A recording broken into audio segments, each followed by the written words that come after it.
One of the things I've really loved about my time with the Brahma Kumaris is that we learn to have our own connection with God, my link with the Supreme, the one that's incorporeal. And because of that, we don't really worship any human being. That doesn't mean that we don't have great respect for people, or we take inspiration. We do take inspiration from the lives of others. And one of those people for me was Didi Manmohini. And Didi Manmohini, as she was known, began with the organization in the 1930s in Sindh. And right from the beginning, she was a very yogi personality.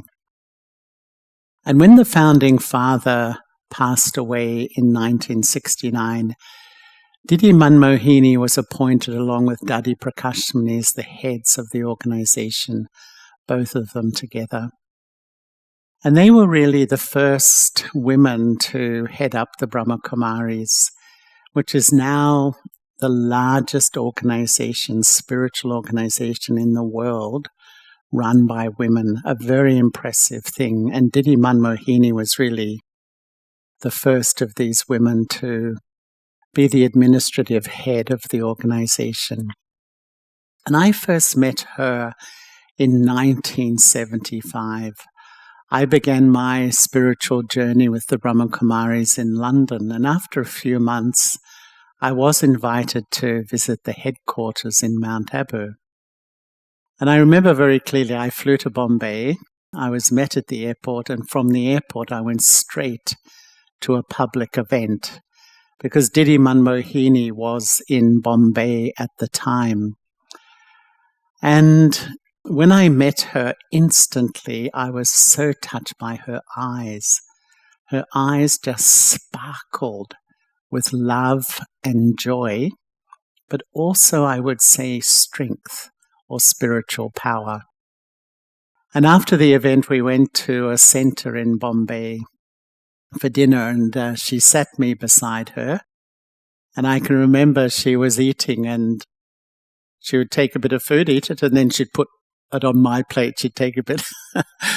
And really, it was so unique for me to experience that. But her generosity and her sense of love for others was absolutely palpable. And then for many years I would travel to Mount Abu where she was based, because she was based in the headquarters. And what I loved was her humility. She was the head of this organization, and yet every morning she would sit in the class and listen to the morning class that the Brahma Kumaris have every day all over the world. She sat like any student. And really I found she never expected special privileges or felt I'm better. And that humility in leadership is something which is incredibly powerful. And once I remember we had an event in Delhi. There was a big conference that the Brahma Kumaris put on. And we had some guests from around the world, and one of them was a scientist from London. He was a lovely person, and he was just dabbling in spirituality, but he had a lot of questions because he came from a scientific perspective. And I remember we traveled on a bus from Delhi up to Mount Abu. If my memory serves me right, it took us about 24 hours. And on the way, he would be sitting with somebody, he'd ask some questions, and when he dried them up, he'd go to the next person. When he dried them up, he went to the next person. By the time we got to Mount Abu, he'd covered the whole bus. He had so many questions, and very good ones. And we thought, what are we going to do with this person? How can we help him move out of questions into an experience?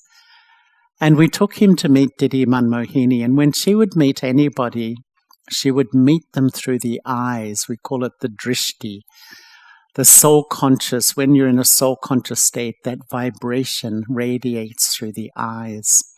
So she met him through the eyes.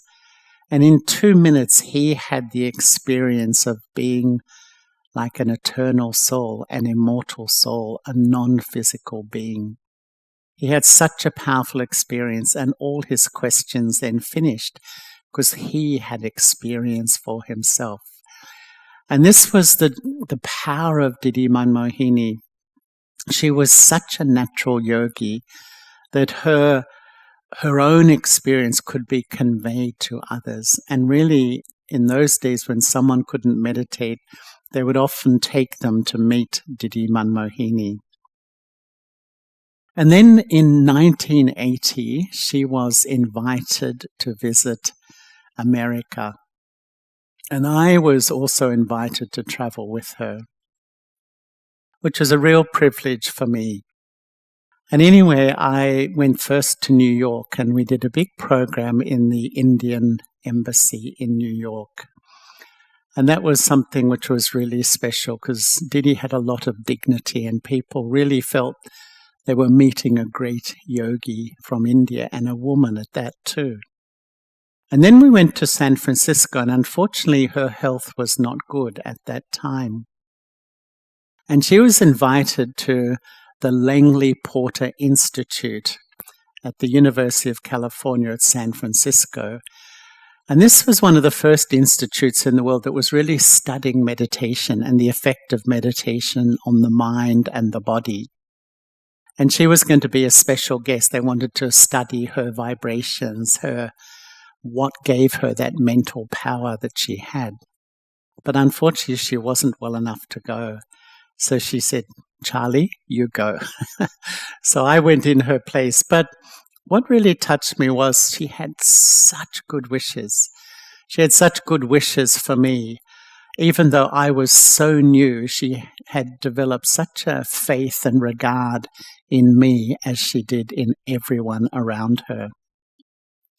We then even flew on to London, but she was still unwell in London. And once again, she had some programs in Scotland, and she had to cancel her trip, and she sent me to go to Scotland.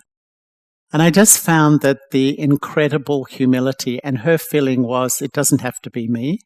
Everyone is God's instrument, and God can work through anyone and give an experience to anyone.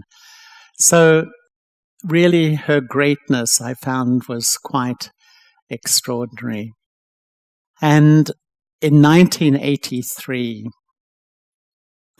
she was not well, and she had to go and have an operation.